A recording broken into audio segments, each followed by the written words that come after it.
Good day, everyone. Welcome to Real Conservative News. I'm your host, Nathaniel Rajkumar. Starting off locally here in Trinidad and Tobago, Prime Minister Kamala Persad-Bissessar says she held meetings with U.S. Secretary of State Marco Rubio and Deputy Secretary of State Christopher Landau in Florida last weekend to discuss further engagement in the region, including developments involving our neighbor next door, Venezuela.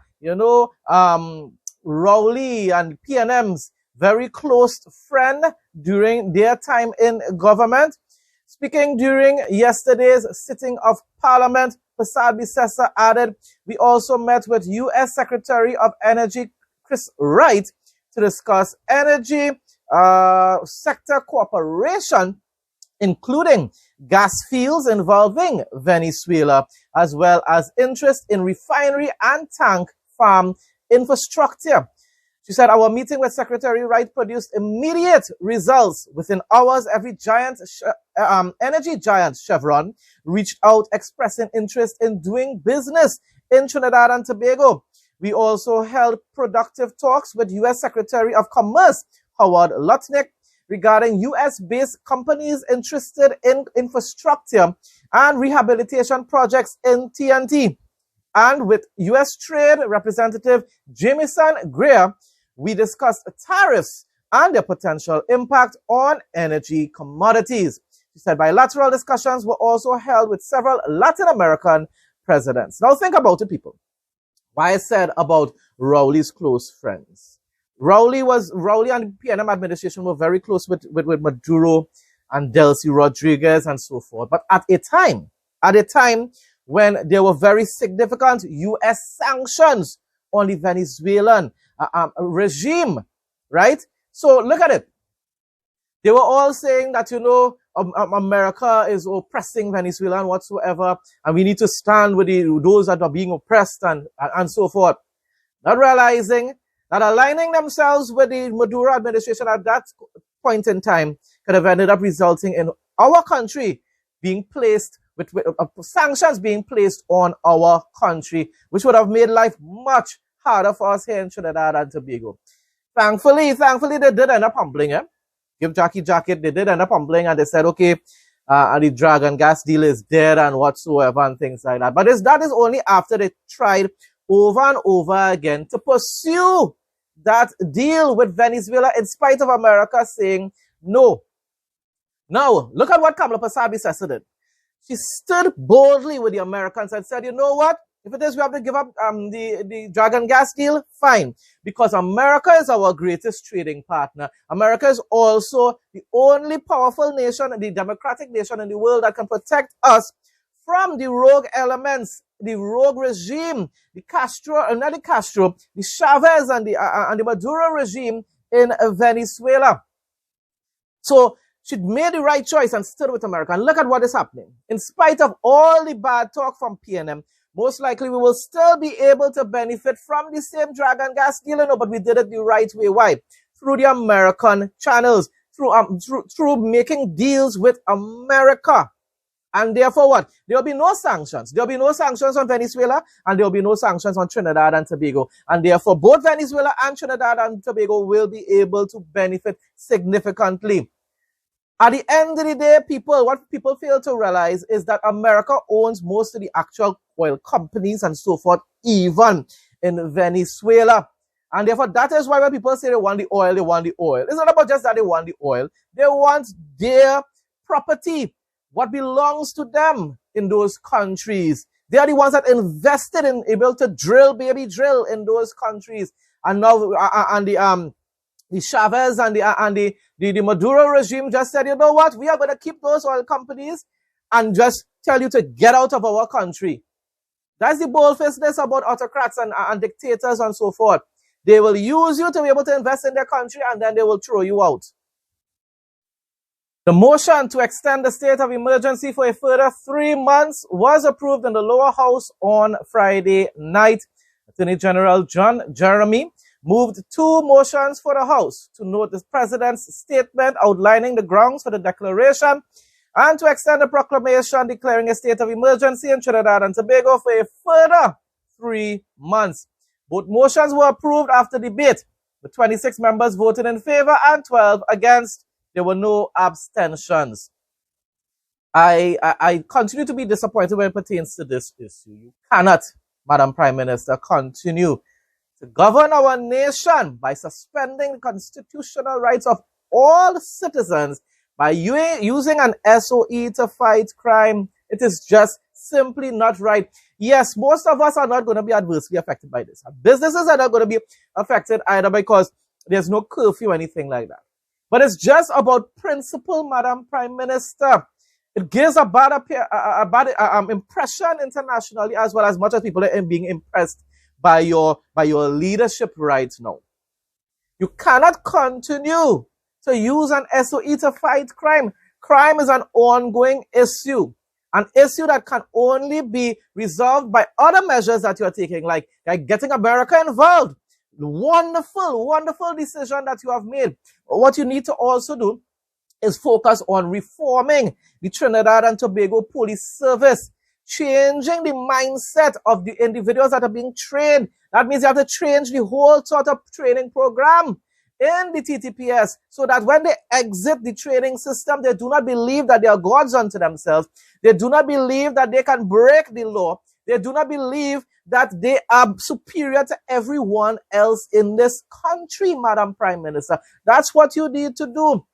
The reason why so many police officers go rogue is because they are trained to believe so. They are trained to believe that they can enforce the law upon others while having the authority to be able to break it for themselves.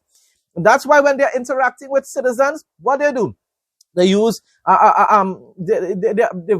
verbally abuse citizens. They use obscene language. They also violate most of the basic laws. Most are law-abiding citizens, don't get me wrong, but they are bullies. Most are law-abiding, but they are bullies. The vast majority are bullies. Very few are really nice, kind-hearted police officers. I know a few. I honestly know a few, especially, and most of them are women to begin with. But I even know a few male officers who are very respectable, kind-hearted individuals. But the vast majority are bullies, and it's because they believe that the badge that they wear gives them the power to be able to treat anybody anyhow they want, and also to violate our very basic laws. I'm talking about like traffic laws. They will park illegally, and yet they will charge everybody else for parking. They will also drive under the influence of alcohol and then charge other people for doing so. I don't want anybody to be drinking and driving people, but the police shouldn't be doing it either. So it goes back to what I'm saying, Madam Prime Minister, to be able to reduce the crime rate in Trinidad and Tobago. Wonderful, getting America involved. But number two, you need to ensure that the Trinidad and Tobago Police Service is reformed, whereby much more educated individuals are entering into the service so that the detection rate will be able to be increased. Why? Because they will be capable of conducting proper investigations to be able to solve these crimes, and hopefully with the assistance of the Americans. Now, I just close by saying that, as the former Prime Minister said, and that's the first time I call him that, Keith Rowley. As Keith Rowley said in the Hansard, as he was dying, in his dying moments as Prime Minister, he said words to the effect that we are now at war with criminal gangs. It took him a long time to find out that. I don't know why. He did a degree in geology. There's something about rocks and geology, and I'm not sure what's going on inside there. I don't want to go there. But he found out that we were at war with criminal gangs. You know what? We said so from day one.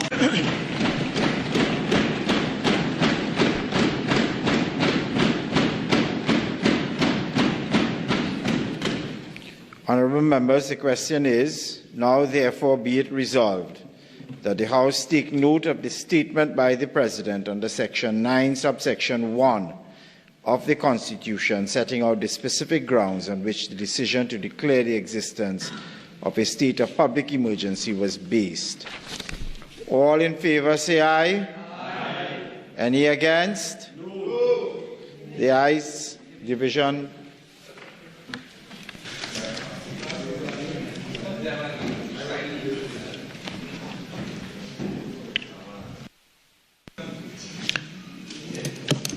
Mr. Padar? Yes.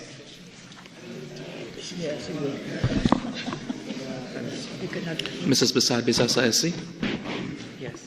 Yes. Mr. Tanku? Yes. Ms. John? Yes. Dr. Munilal? Yes. Mr. Lee? Yes. Mr. Hussain? Aye. Ms. Amin? Yes. Mr. Alexander? Yes. Mr. Maharaj? Yes. Ms. Mohit? Yes. Mr. Sturge? Yes. Dr. Bodo? Yes. Dr. Daulat? Yes. Dr. Ali? Yes. Mr. Morris? Yes. Mr. Watts? Yes. Dr. Sicharan? Yes. Mr. Kiza? Yes. Mr. Elder? Yes. Mrs. Sam? Yes. Mr. Narayan Singh? Yes. Dr. Rupnarayan? Yes. Dr. Gozain? Yes.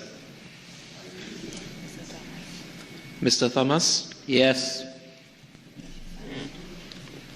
Mr. Sampson? Yes. Mr. Gonzalez? No. Mrs. Beckles? No. Mr. Imbit? As I said, no. Dr. Kadsby Ali? No. Mr. Young, SC? No. Mr. Scotland, SC? No. Mr. Dunberger? No. Mr. Manin? No. Mr. Marcel? No. Mr. Devines? No. Mr. Birchwood? No. Mr. Remain? No.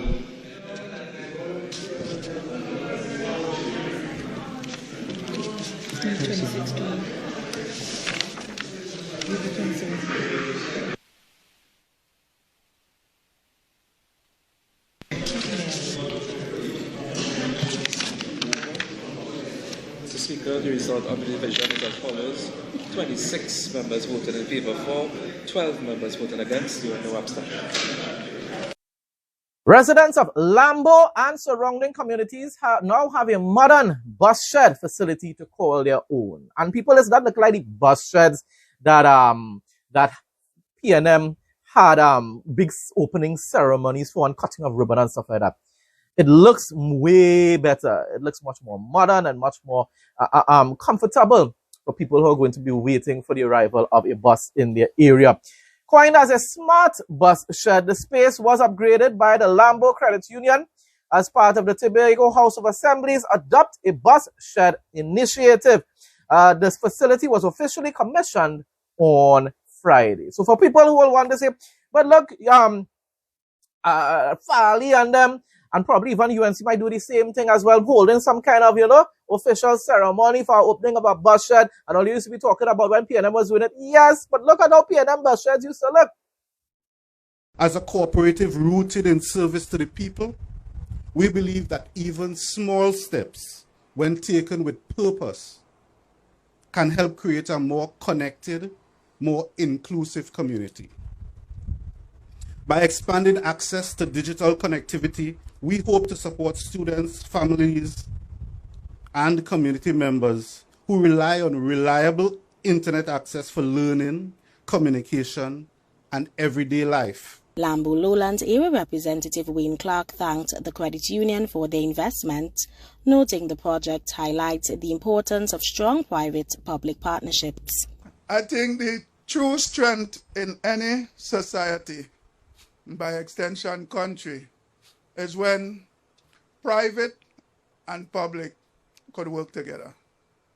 When we have proper collaboration, we could move mountains. Cricket West Indies said commercial travel was secured for members of the squad earlier this week after cancellations. The organization thanked the International Cricket Council, regional cricket boards, and other stakeholders for assisting in facilitating the return of our team back home to our region. Yes, people, they are back. Cricket West Indies also acknowledged the West Indies supporters and members of the cricket community who expressed concern and sent well wishes. I know they're not talking about me, but I also sent my well wishes as well. The board said the well-being and safety of players and staff remain a priority and noted that the matter has been brought to a conclusion, and thankfully, yes, people, they're all back home safely. For Sunday, March 15, 2026, Trinidad and Tobago can expect generally fair but breezy conditions interrupted by partly cloudy intervals and isolated showers with temperatures around 30 degrees Celsius, 31 degrees Celsius. Conditions, mostly sunny and breezy with brief cloudy periods and isolated showers. Temperatures, maximum temperatures around 31 degrees Celsius in Trinidad and 30 degrees Celsius in Tobago. Evening/night, generally fair with few lingering showers. Winds, breezy with gusts possible near showers. Marine alert, a yellow level hazardous seas alert takes effect at 6 p.m. for northern and eastern exposed coastlines of both islands. Waves in open waters are expected to be moderate 1.5 to 2.0 meters. Regional news now. Opposition spokesman on finance Julian Robinson has argued that meaningful growth in the Jamaican economy will remain elusive unless and until the government takes concrete steps to unclog the bottlenecks that are preventing the full spend of the capital budget. In other words, funding is being allocated for a lot of different ministries and the money is just not being spent on time. In his contribution to the 2026-2027 budget debate on Thursday, Robinson contended that one of the clearest indictments of the government's management of the economy was the problem of the underspending of the capital budget. He observed that over the last 3 fiscal years, there have been significant underspend of the capital budget. According to Robinson, the failure to spend the full sums allocated for capital expenditure has been blamed on procurement issues, the public investment management system, and the claim that some contractors don't have the capacity to carry out projects that are waiting to be rolled out. Well, then get new contractors, Prime Minister Andrew Holness. And this way, I've said over and over again that the performance of the Andrew Holness administration, and he as a Prime Minister has been quite mediocre at this point in time. But even though I'm seeing some good advice coming out from the opposition, I still do believe that it is better for Andrew Holness to be Prime Minister at this point in time for a lot of different reasons than the leader of the opposition in Jamaica. President Dr. Irfan Ali on Friday met with an executive team from United States-based agricultural company Bloomberg Grain and Logistics, which has been contracted to support Guyana's efforts to develop a regional food hub and expand agricultural exports. The team was led by the company's Chief Executive Officer, Mr. Philip Bloomberg. During the meeting, the head of state received an update on the development of the regional food hub. It was anticipated that under the new partnership, farmers would have greater revenues, which is important, what we need here in Trinidad as well, and improved access to markets across the globe. And that's what we definitely need. If we export, we're going to generate much more what? Revenue, forex. The food hub, which will be located at Yarrow Cabra along the Source-Dyke-Linden Highway, is expected upon completion to significantly boost Guyana's export capacity, reduced post-harvest losses to as low as 5%, and provide new manufacturing and agro-processing facilities. It is also expected to serve as a base from which Guyana can strengthen trade across CARICOM, provide food for the people of the Caribbean, and South America. That's a lot of generation of foreign revenue we're talking about there. While laying the foundation for entry into one of the largest markets in the entire world, the United States of America, and of course, other international markets. This is when you have a good leader like President Dr. Irfan Ali.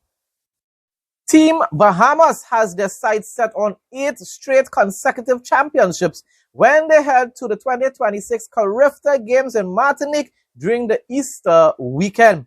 Head coach Travano McPhee says the team looks good following their first morning practice yesterday, and will need to come out strong from day one of the competition. I wish them all the best. Yeah, the team looks good. We picked our 36-member team last weekend, and this is our first practice here. We still have quite a few swimmers who are away either in boarding school, college, or in Freeport. But here in Nassau, we hosted our first team practice, and the team looked very good, very sharp. The energy coming in was very, very, very exciting. And the swimmers are looking forward to 8 straight victory. You mentioned it, 8 straight.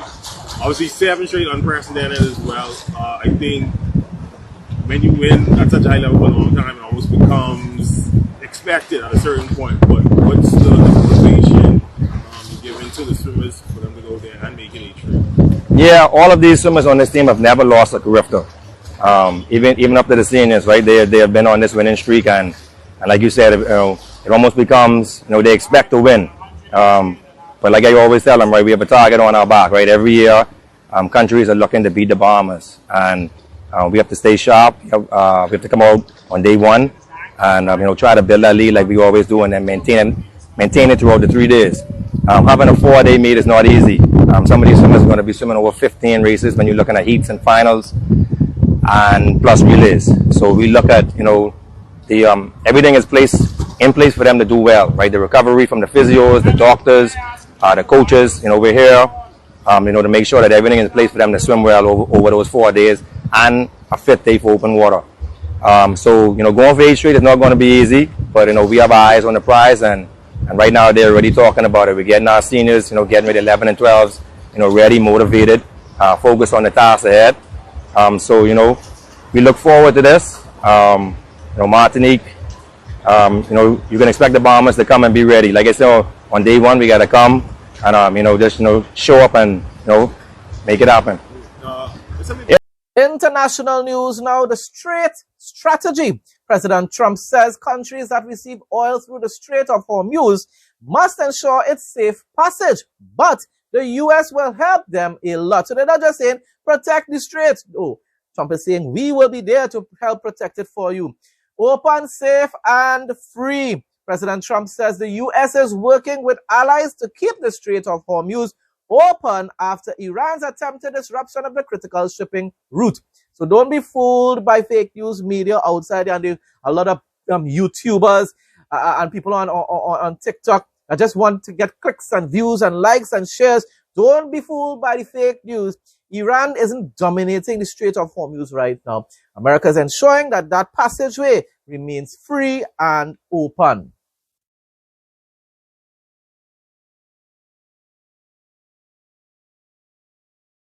After a historic 119-day, 26,000-mile patrol, the United States Coast Guard cutter Monroe's crew returned to California following the single largest maritime drug seizure in 18 years.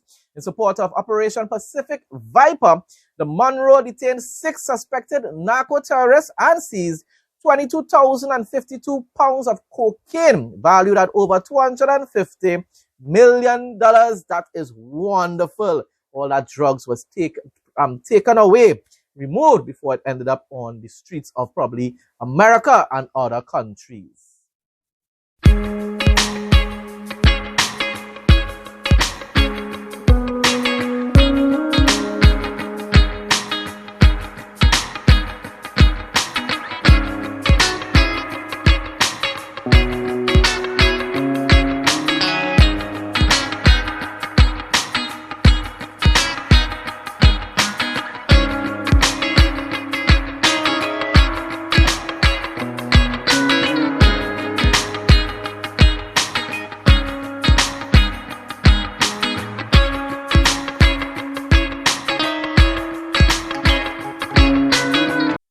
In the precise strike in Tehran, the Israeli Defense Force eliminated senior intelligence officials of the Qatam al-Anbiya Emergency Command.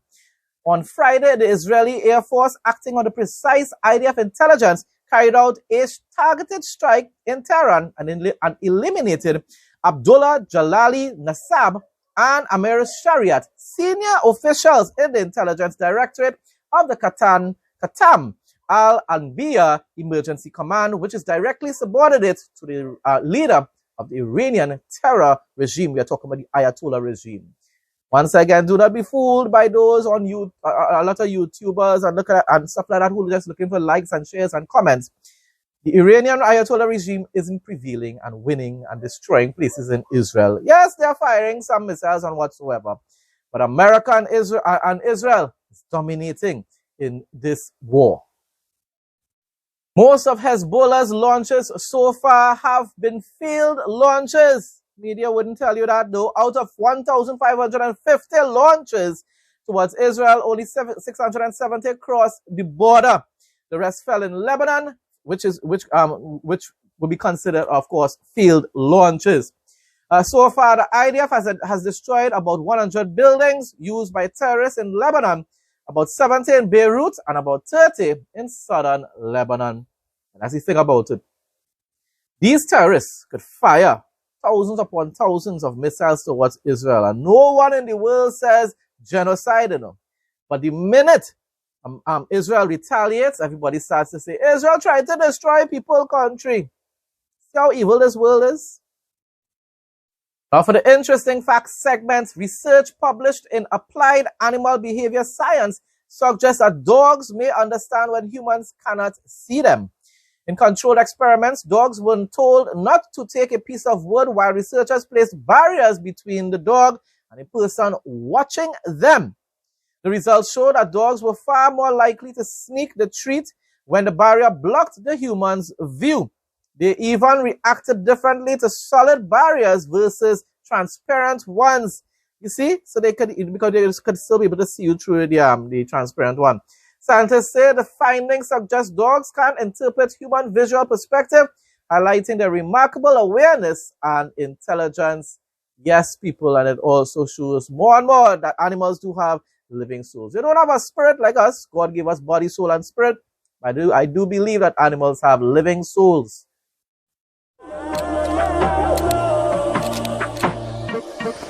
Welcome to Real Conservative News Travel Adventures. Lijiang, a UNESCO World Heritage Site in Yunnan, China, is a charming destination blending Naxi ethnic culture with stunning natural scenery. Famous for its ancient cobblestone towns, Dian, Shu, snowy peaks and quiet canals, it offers a relaxing, fairy tale atmosphere ideal for exploring traditional architecture, local food, and mountainous landscapes.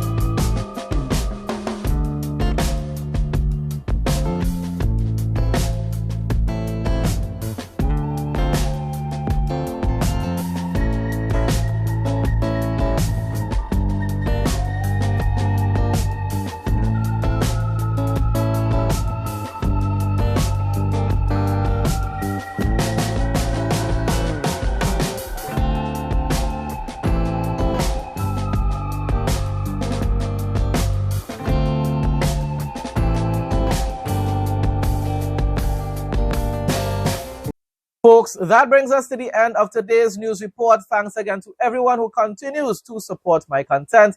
Please like, comment, share, and subscribe. Stay blessed and stay safe most of all. In Jesus' name.